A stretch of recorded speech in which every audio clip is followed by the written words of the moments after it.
Mister মণ্ডল, আপনি এখন কেমন আছেন? এখন আগের থেকে অনেকটাই বেটার আছি। আর রিকভারি হয়েছে, রিকভারি মোটামুটি আগের থেকে অনেকটাই হয়ে গেছে। ঠাকুরের আশীর্বাদে। আর আজকে আর ড্রেসিং এর শেষ দিন। ড্রেসিং এর শেষ দিন। আর ড্রেসিং হবে না, আর ড্রেসিং হবে না, এবার আস্তে আস্তে ঠিক হয়ে যাবে।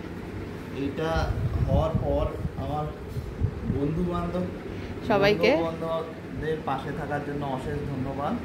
এবং তারা ছিল বলেই আজকে এত দূর হয়েছে। আর আমার অর্ধাঙ্গিনী তো আমার পাশে রয়েছে। হ্যাঁ, অর্ধাঙ্গিনী এত সেবা শুশ্রূষা করেছে, তার জন্য তাকে কারণ তোমার আর আমার কমন ফ্রেন্ড একই, সেটা সব দিকের বন্ধুরাই এক, তো তারা পাশে থাকার জন্য তাদেরকে অনেক ধন্যবাদ। কিন্তু আমি যেটা নিয়ে আজকে ভিডিওটা করছি সেটা হচ্ছে একটা অন্য জিনিস। সেটা হচ্ছে সবারই একটা কমন কোয়েশ্চেন ছিল যখন তুমি হসপিটালে ছিলে এবং হসপিটাল থেকে এসেওছো, তখনই সবারই একটা কোয়েশ্চেন ছিল যে টিটেনাস নেওয়া হয়নি হয়তো, বা টিটেনাস কি নেওয়া হয়েছিল, টিটেনাস নিয়েও কেন এটা হলো, এই ব্যাপারটা। অ্যাকচুয়ালি আমি বলতে চাই, টিটেনাস আমার অ্যাকচুয়ালি যে সময় আমার পেরেকটা ফোটার সময় সেরকমভাবে কোনো রক্ত বেরোয়নি, এবং সেটা আমার জুতোর ভিতর থেকে ফুটে চলে যায়। এবার তুমি টেনে বেরো করে দিয়েছিলে। টেনে আমি বেরো করে দিয়েছিলাম, এবং মানে পেরেক ফোটার প্রায় 3 ঘন্টার মধ্যে আমি টিটেনাস কিন্তু নিয়েছি। ঠিক আছে, টিটেনাস নিয়ে, এবং আমাদের লোকাল ডাক্তার আছেন যিনি চয়নদার বলে আছেন, ওনাকে দেখিয়েছি। উনিও বললেন যে সব ঠিকই হয়ে যাবেন। উনি এক্সরেও করিয়েছিলেন, এক্সরেতেও কিছু সেরকম বেরোয়নি, কিন্তু ওর ভেতরে একটা জং রয়ে গিয়েছিল, আমরা যেটা অপারেশনের সময় জানতে পারি। হ্যাঁ, আর চয়নদাস তখন মানে টিটেনাস নেওয়ার পরও যে পাটা ফুলে গেছিল বা ইনফেকশন হয়েছিল, মানে ইনফেকশন মিনস পুঁজ, তো তখন আমরা চয়নদাসকেও জিজ্ঞাসা করি যে টিটেনাস নিয়েও কেন এরমটা হলো, তাই তো? হ্যাঁ, সেটা জিজ্ঞাসা করেছি। এবার উনি বললেন যে এটা তাহলে তুমি তাহলে একটা কাজ করো, তুমি কোনো একটা জেনারেল সার্জনকে দেখাও। তো তারপরে আবার কল্যাণীতে সবুজ পাল বলে যিনি শুশ্রূষাতে বসেন, জেনারেল সার্জন ডেইলি, ওনাকে দেখিয়েছিলাম। ওনাকে দেখিয়ে উনি আলট্রাসোনোগ্রাফি করালেন, এক্সরে করালেন।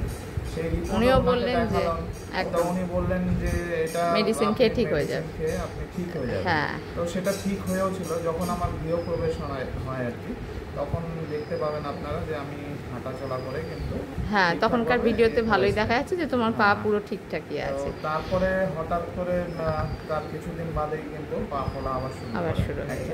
ভেতরে জংটা রয়ে গেছিল, সেটাকেও রেকটিফাই করেনি না, এবং যার জন্যই এটা হয়েছে। এবং টিটেনাস বলি, টিটেনাস অ্যাকচুয়ালি হচ্ছে ধনুষ্টঙ্কার, আর এটা ধনুষ্টঙ্কারের ভ্যাকসিন, যেটা আমাদের কুন্তল ভৌমিক, ডক্টর কুন্তল ভৌমিক স্যার, যিনি জেনিতের surgeon, general surgeon plus pediatric surgeon, উনি যেটা বললেন আর কি।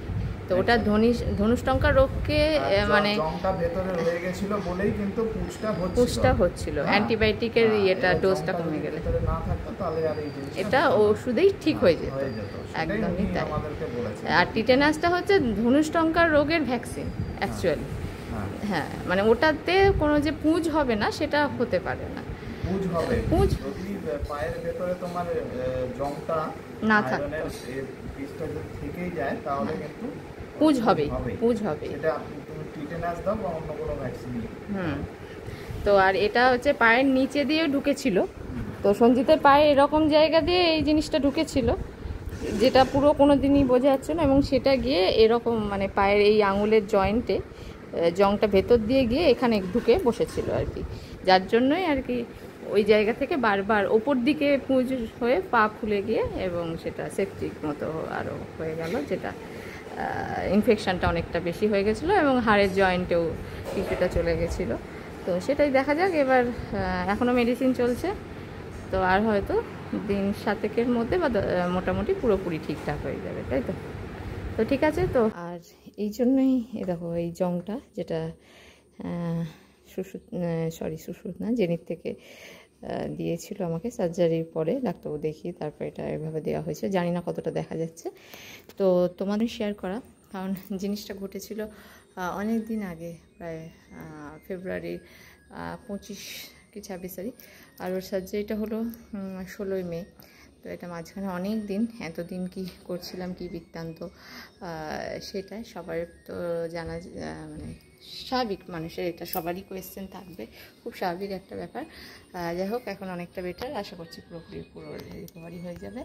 আর সত্যি তোমরা যেভাবে আমাকে সাথ দিয়েছো, পাশে থেকেছো, কন্টিনিউয়াসলি খবর নিয়েছো, সেটা বন্ধুবান্ধবকে বলছি, এবং সবাই বন্ধুবান্ধব ছাড়াও যারা, সবার তো নাম মেনশন করা এরমভাবে সম্ভব না, তো প্রত্যেকে দেখার জন্য অসংখ্য ধন্যবাদ।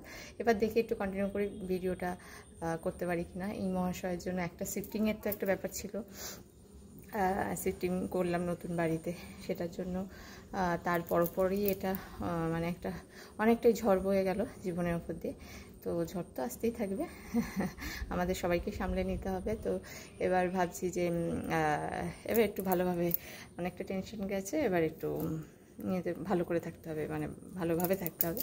তো দেখি তোমাদের সাথে ছোটো ছোটো ক্লিপ শেয়ার করবো, তোমরা দেখতে থেকো, পাশে থেকো। থ্যাংক ইউ সো মাচ সবাইকে।